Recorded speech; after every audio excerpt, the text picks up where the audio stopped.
I can't stand you. The house is sold. Pack up and get out. I read the sentence twice before I felt anything. The note was placed precisely in the center of our marble kitchen island as if it were part of the decor. The ink was still dark. Beside it sat a half-empty glass of red wine. There was a faint lipstick mark on the rim. Not my shade. The dishwasher hummed softly behind me. The house looked exactly the same as it had that morning: white cabinets, stainless steel appliances, the faint smell of lemon cleaner. Suburban Seattle, quiet, controlled, ordinary. Except it wasn't. I set my purse down and stood very still. I've learned something about shock over the years. It arrives loud, but it doesn't have to move you. My son was at my mother's house. I had dropped him off 15 minutes earlier with the excuse that I needed to run errands. I already knew something was wrong before I even opened the front door. I just didn't know it would be this theatrical. The house is sold. That was the line that almost made me laugh. We were both on the mortgage, both on the deed. Washington is a community property state. You don't just sell a house without your spouse's signature. Not legally. I reached for the note and turned it over. The paper was thick, torn from a legal pad. Mark had always liked props, grand gestures, final lines delivered like he was ending a scene in a movie. He thought this was his exit. I uncapped a black permanent marker from the junk drawer. My hand didn't shake. I wrote 2 words in deliberate block letters across the back. Signature fraud. I let the ink dry for a second, then placed the paper back exactly where he had left it, aligned with the marble veining, perfectly centered. Then I took out my phone. I didn't call him. I opened my email instead. 6 months ago, when I first noticed the Tiffany charge, I didn't confront him. I built a file. It started small: $1,842 at a boutique hotel in Miami. Then another business dinner with no receipt. Ride-share charges at 1:17 a.m. I work in operations analytics for a regional healthcare network. Patterns are my profession. When the pattern shifted, I didn't cry. I tracked. Then came the requests. Can you DocuSign this real quick? It's just for insurance. They need your ID uploaded again. He rushed me every time. He hovered. He insisted it was nothing. I signed nothing without saving copies. 3 weeks ago, I noticed something different in the subject lines: escrow update, title documents, property disclosure. He thought he'd been clever, funneling communications through a shared account he assumed I ignored. He underestimated boredom. I read everything. The house wasn't sold. It was pending. Escrow had opened. The buyer was moving quickly. But the file required both signatures. Mine hadn't been properly verified. The DocuSign audit trail showed inconsistencies, timestamps that didn't match my login history, an IP address that traced back to Mark's office. I forwarded the entire chain to my private email weeks ago. Tonight, after reading his note, I forwarded it again, this time to someone else. Subject line: urgent, potential signature fraud.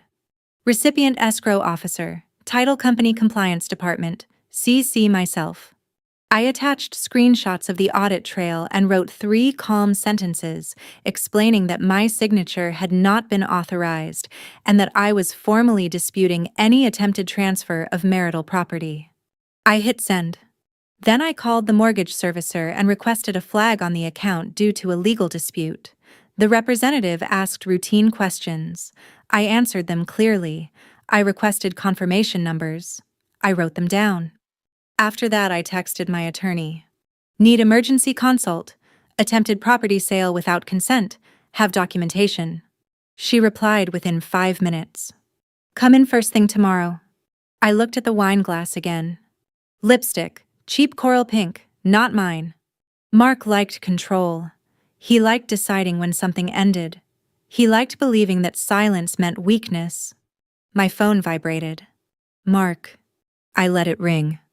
It rang again. And again. I flipped the phone over on the counter and watched the ceiling for a moment. The house felt hollow now. Not empty, just exposed.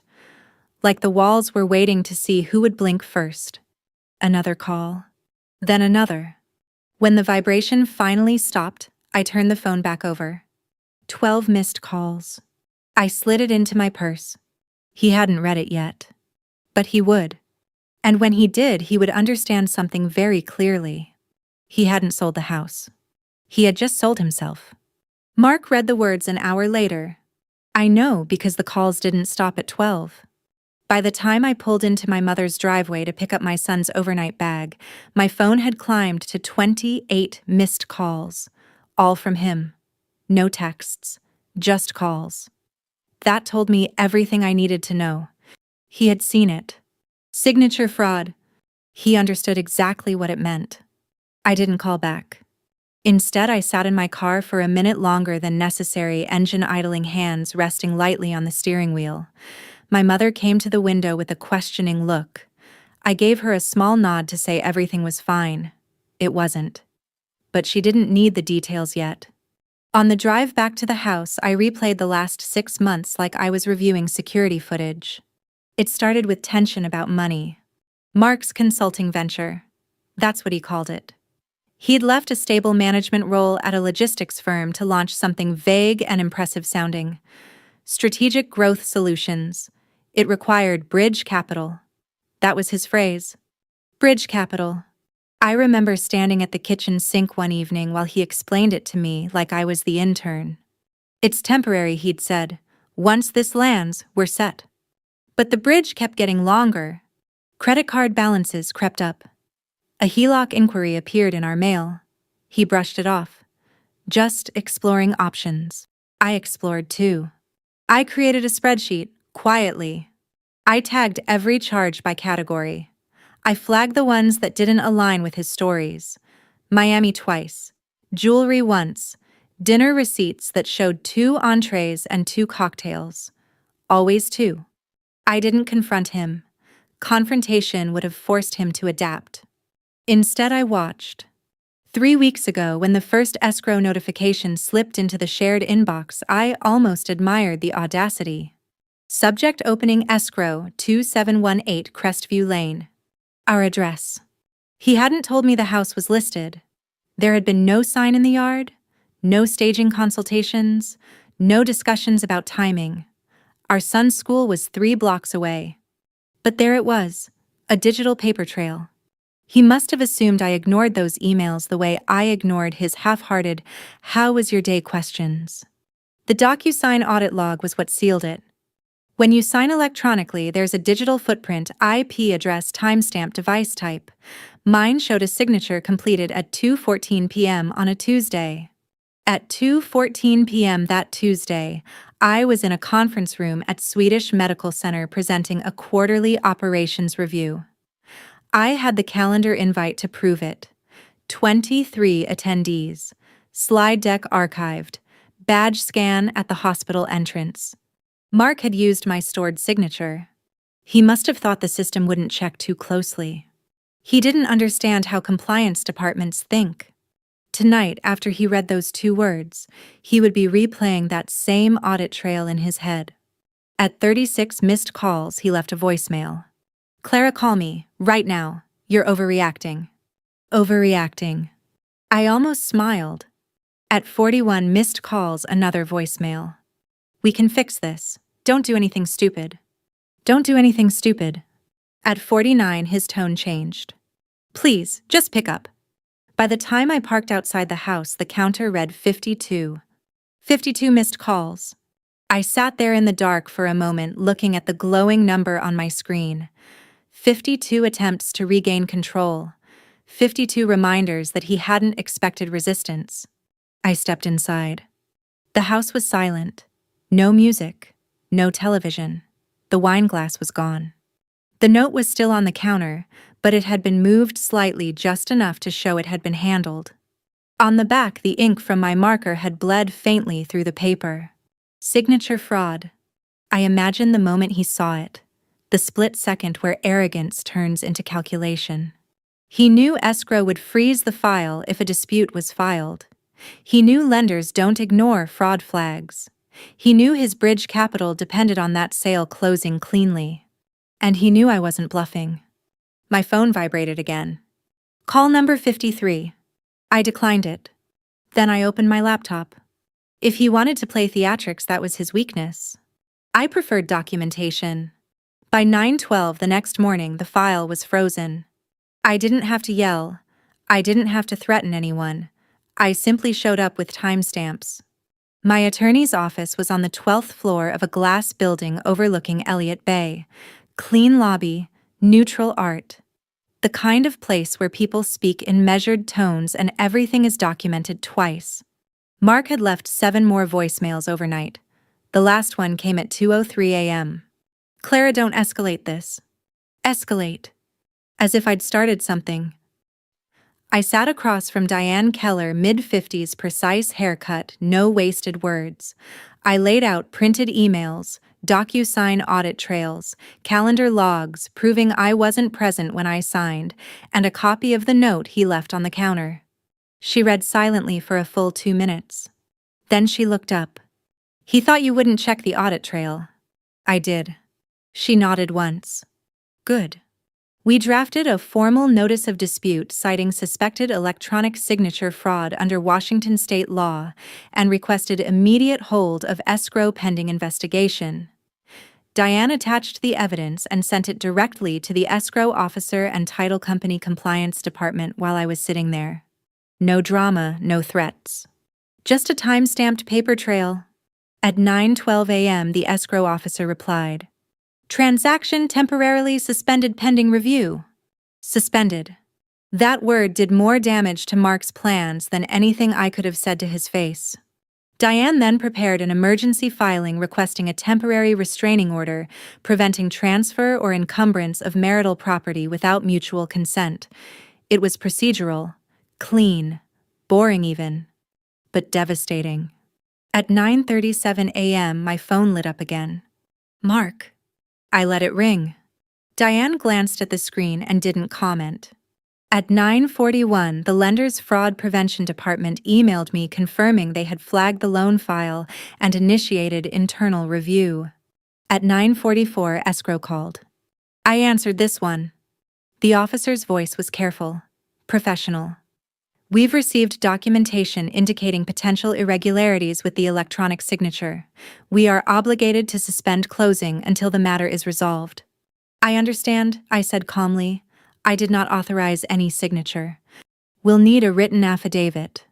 You'll have it within the hour. When I hung up, Diane handed me a draft. Sign this, she said, the real one. I signed. On paper. Ink, date, witnessed. By 10:15 a.m., the affidavit was sent. By 10:32, the buyer's agent had emailed both of us asking what was happening. The tone was polite, but tense. People do not like surprises in escrow. By 10:47, Mark called again. I stepped into the hallway this time and answered. Silence on the line for half a second. Then his voice tight. What did you do? I disputed a fraudulent signature. It wasn't fraud. You signed my name. I had authority. No, you didn't. A pause. You're blowing this up over nothing. Selling our house without consent isn't nothing. You knew we needed the capital. For your bridge. His breathing shifted. You're making this impossible. That's the point. Silence again. Then softer. We can fix this without lawyers. It's already with lawyers. The shift in his tone after that was subtle but unmistakable. Panic. Clara, listen to me. If this falls apart, it already has. You'll ruin everything. No, I said quietly. You did. He hung up first. Not out of control. Out of calculation. I went back into Diane's office and sat down. Escrow is suspended, I told her. She nodded. Good. I looked at the clock. Not even noon. The house wasn't sold. It was frozen in place. Exactly where it needed to be. Mark didn't come home that night. He texted once around 6. We need to talk. I didn't respond. By then, escrow had formally marked the file, on hold, pending legal review. The lender's fraud unit had requested additional documentation. The buyer's agent had stopped emailing me and started emailing attorneys instead. The sale wasn't dead yet, But it wasn't alive either. That was enough. The next morning, I scheduled a licensed moving crew for 1 p.m. I used my own credit card. I made sure the invoice listed items as personal property removal. I was not going to hand Mark an argument about vandalism. At 12:52 p.m., the truck pulled into the driveway. 2 men in navy shirts stepped out, professional, efficient, no curiosity in their eyes, just work. I walked them through the house with a clipboard. This rug goes, the dining table goes, that bookshelf, the art in the hallway, the espresso machine. Everything in the master closet that's mine. They nodded and began wrapping furniture in thick pads. I didn't touch the walls. I didn't touch the light fixtures. I didn't touch the hardwood floors I had paid extra to upgrade 5 years ago.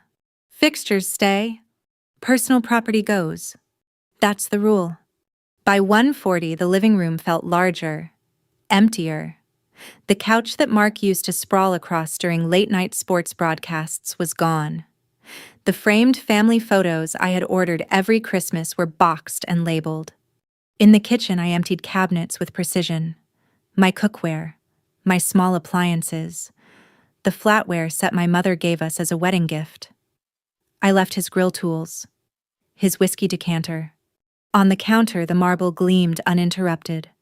I reset the smart home hub before unplugging it, removed myself as primary administrator, changed passwords on every shared account tied to my email, streaming services, utility portals, cloud storage.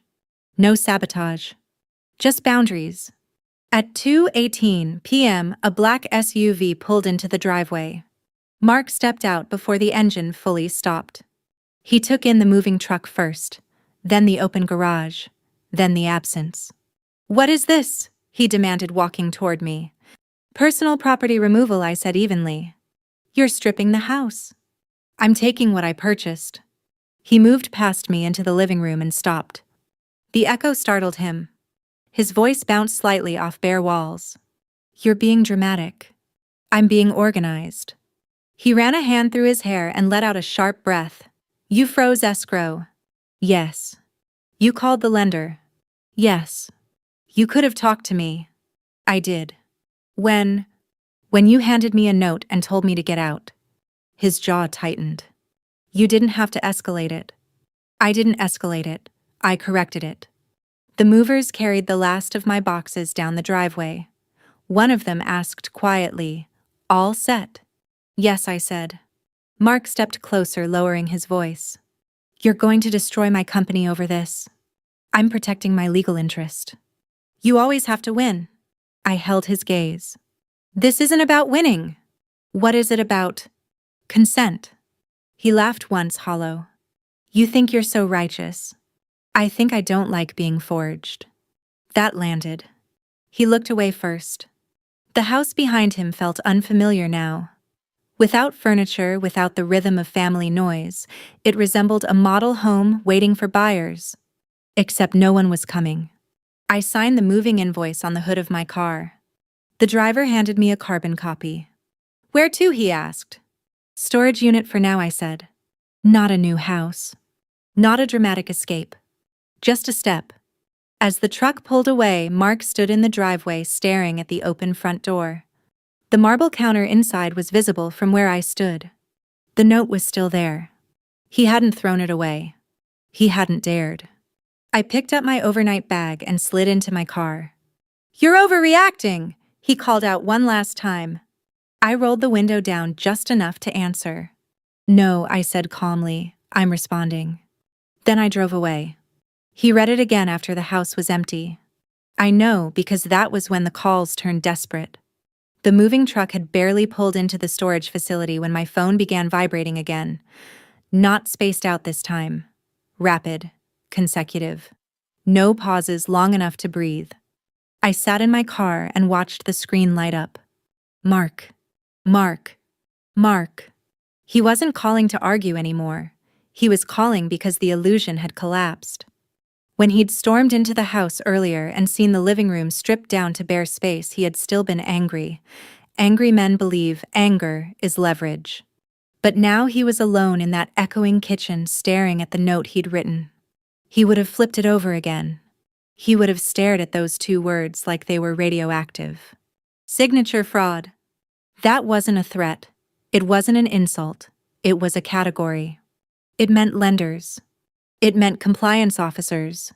It meant potential criminal exposure if things escalated. It meant he had underestimated the one person who knew exactly how systems respond to irregularities. The phone kept ringing. At call number 27, he left another voicemail. Clara, don't file anything else.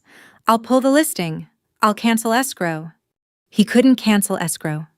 Not cleanly, not once fraud review was initiated. By 34, his voice had lost its edge. Okay, I messed up. Just answer. By 41, he sounded smaller. Please. I didn't pick up. Instead, I opened my email. There it was. Subject immediate review, signature authentication required. From the title company's compliance team, they had initiated a signature verification process and requested in-person identity confirmation from both parties before any further action. That meant delay. Delay meant buyers getting nervous. Nervous buyers meant leverage disappearing. Another call. 48. 49. 50. I stepped out of the car and walked toward the storage unit, my heels clicking against concrete. I unlocked the roll-up door and watched the movers stack the last of the labeled boxes. Domestic inventory reduced to cardboard. My phone vibrated again. 51. I let it. The driver closed the unit and handed me the lock. Everything's in, he said. Thank you. As he drove away, the phone buzzed one more time. 52. I looked at the screen. 52 missed calls, all from Mark. He wasn't used to being ignored. He wasn't used to not being able to control the narrative. I finally opened one voicemail at random. His breathing filled the speaker before words did. If this gets reported beyond escrow, I could lose everything. There it was. Not we. I could lose everything. I locked the storage unit and leaned against the metal door. He wasn't afraid of losing the house. He was afraid of losing status, reputation, his carefully constructed image of competence. I typed one text. Communicate through counsel. Then I turned the phone to silent. 52 calls didn't mean he loved me. They meant he was cornered. And cornered men reveal who they really are. I drove back toward the house once more, not to reconcile, not to argue, but to retrieve one last box from the garage, our son's bike. As I turned into the driveway, Mark's car was parked crookedly near the curb. He was standing in the open garage staring at nothing. When he saw me, he straightened. You didn't have to go nuclear, he said, voice raw. I didn't. This could ruin me. You signed my name. He ran both hands over his face. I was going to fix it. After you closed. Silence. That was answer enough. He took a step closer. Clara, please, just withdraw it. I met his eyes. No. He looked past me at the street as if searching for a way out that didn't involve accountability. There wasn't one. I lifted the bike into the back of my car. When I shut the trunk, the sound echoed through the hollow house. It sounded final. The real confrontation didn't happen until 2 days later. By then, the buyer had formally withdrawn. Escrow sent a neutral statement: transaction terminated due to unresolved signature dispute. Neutral language, devastating outcome. Mark's bridge capital evaporated in a single line of administrative text. I was at the house one last time to meet a locksmith. My attorney had advised changing the locks immediately, not out of spite, but out of caution. There were too many digital access points already compromised, too many passwords shared under the illusion of trust. The locksmith worked quietly, kneeling at the front door while I stood on the driveway, reviewing a stack of printed documents, title correspondence, lender confirmations, a copy of the affidavit I had signed. Mark's car pulled in hard enough to make gravel pop. He stepped out before the engine cut. Are you serious right now? He snapped. The locksmith glanced up, then returned to his work. Professionals learn quickly not to involve themselves. You terminated the sale, Mark said, striding toward me. The buyer walked. I know. Do you understand what that cost me? Yes. He laughed once, sharp and humorless. You destroyed my deal. No, I said evenly. Your forged signature destroyed your deal. He stopped 3 feet from me. It wasn't forged. You signed my name. I had implied authority. You had assumption. He exhaled through his teeth. You're enjoying this. That almost made me smile. No. Then, what is this? He demanded, gesturing toward the door. The locksmith, the papers in my hand. This is what happens when someone violates consent. Consent, he repeated like the word offended him. You don't get to move assets out from under me because your startup is bleeding. His jaw tightened. You don't even understand the pressure I'm under. I understand it perfectly, I said. You needed liquidity. You thought selling the house without telling me was easier than admitting you were failing. His eyes flickered. There it was, the crack. He lowered his voice. I was going to replace the funds. With what? He didn't answer. The locksmith stood up. All set, he said quietly. New keys, rekeyed deadbolt and garage entry. Thank you, I replied. Mark stared at the fresh hardware on the door. You changed the locks. Yes. This is my house. It's marital property. He stepped closer, anger flaring again. You can't just lock me out. I didn't. I changed the lock. You'll get a key through counsel. Through counsel, he repeated, incredulous. Yes. His phone buzzed in his hand. He glanced down, then back at me. Compliance wants another statement, he muttered. I know. They're asking about device access. I documented mine. His expression shifted, not rage, not exactly fear, but realization. You were building a case. I was protecting myself. You never trusted me. I didn't need to, I said calmly. I verified. That landed harder than anything else. He took a step back as if the driveway had tilted.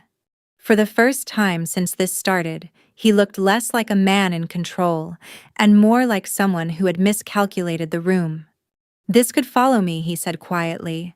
Background checks, future lenders. Actions have records, I replied. He rubbed the back of his neck. I didn't think you'd go this far. You didn't think I'd read the audit trail. Silence hung between us. A neighbor across the street pretended to water shrubs while watching the exchange.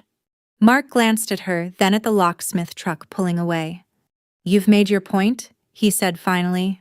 This wasn't about making a point. Then what? I looked at the house. At the blank windows. At the marble counter visible through the front entry. It was about not disappearing, I said. He didn't respond. Because he understood. I got into my car with the new keys resting in my palm. As I started the engine, he called my name once. Not angry. Not pleading. Just uncertain. I didn't roll the window down. I drove away. The email arrived 3 days later. Subject internal review. Immediate response required. It wasn't addressed to me. It was forwarded accidentally, I suspect, from Mark's work account to the shared inbox he had forgotten to disconnect. Corporate compliance had opened an inquiry. They weren't accusing him of a crime. Not yet. They were asking questions. Please clarify circumstances surrounding disputed electronic signature. Were company devices used in personal financial transactions? Provide timeline of events. Mark called twice that afternoon. I didn't answer. Diane did. She left him a measured voicemail reminding him all communication regarding the property and any related financial matters should proceed through counsel. Her tone was surgical. That night, I picked up our son from my mother's house and drove to the apartment I had rented month to month. 2 bedrooms, neutral carpet, nothing dramatic. Practical. Our son asked once, "Are we moving?" For now, I said, just until things settle. He nodded. Children accept transitions faster than adults if you don't infect them with panic. Later, after he was asleep, I checked my phone. Mark had texted. They're suspending me pending review. No anger, no theatrics, just fact. I stared at the screen for a moment before locking it again. Suspension wasn't termination, but it wasn't stability either. The next morning, escrow formally closed the file as terminated, signature dispute. The buyer requested release of earnest money. It was processed without incident. Clean paper trail. The house wasn't sold. It also wasn't marketable anymore, not without a reputation repair and joint signatures. Mark called again that afternoon. This time I answered. His voice was flat. They're letting me go. I waited. They said the risk exposure was too high. I'm sorry you're losing your job, I said honestly. He exhaled slowly. You're not sorry. I'm not happy about it, but I'm not responsible for it either. You think I deserve this. I think actions have consequences. There was a long silence. I was trying to build something, he said quietly.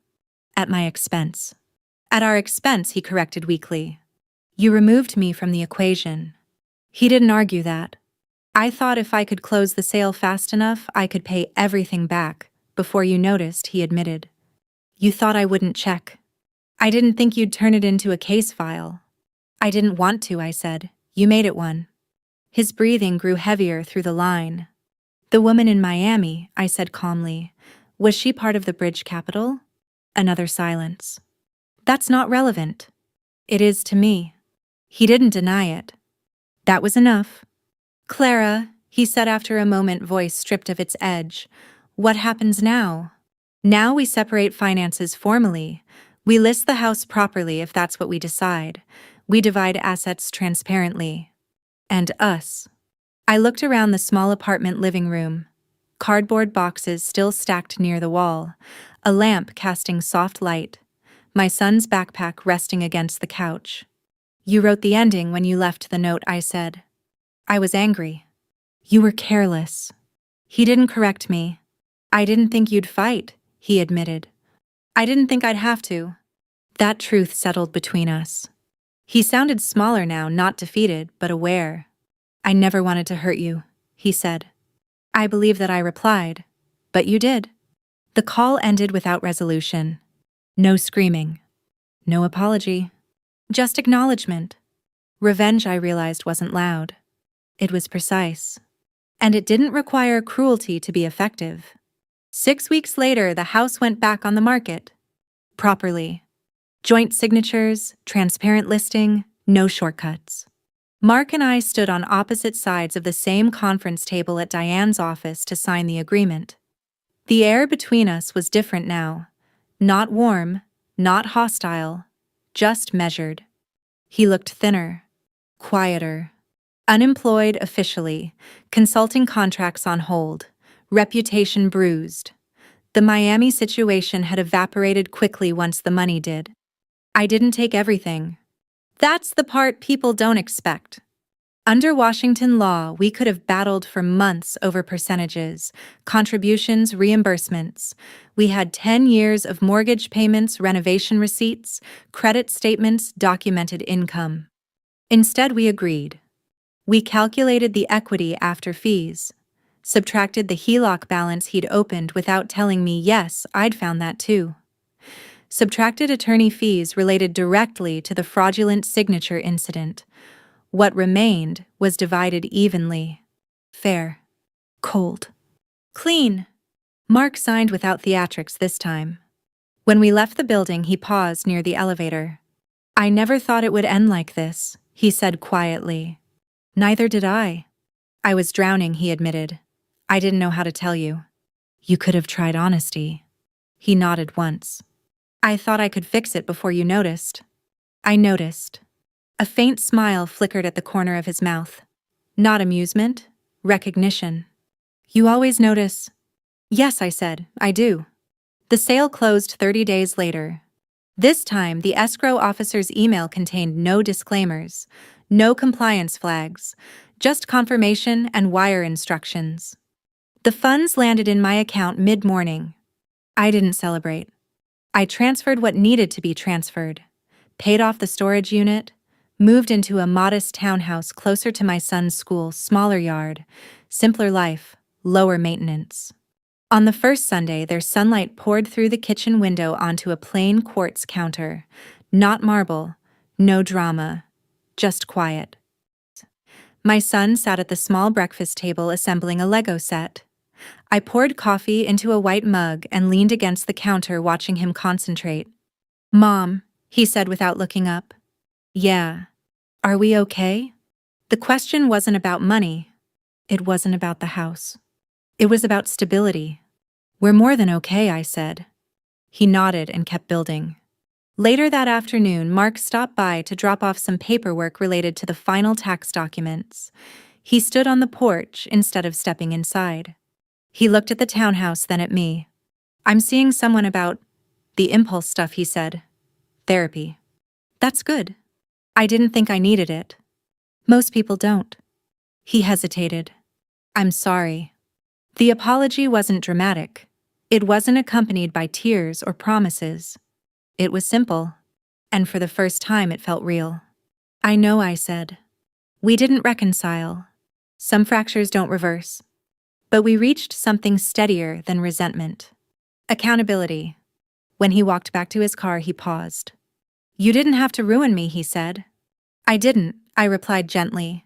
"I just refused to disappear." He nodded once, then drove away. That night, after my son was asleep, I opened my laptop and scrolled back to the very first email in the chain. Escrow update. Subject lines that once felt threatening now looked procedural, ordinary. I closed the file and shut the computer. Revenge had not been about humiliation. It had been about clarity. 2 words on the back of a note had changed the trajectory of everything. Not because they were loud, but because they were true. You don't erase someone by signing their name. And if someone tries the system when used correctly, remembers. If this story made you pause, if it made you think about boundaries, trust, or the quiet power of documentation, take a moment, reflect, share it with someone who needs to hear it. And if you'd like more stories like this, real, sharp, and grounded in truth, subscribe and stay with me. Some endings aren't loud. They're deliberate.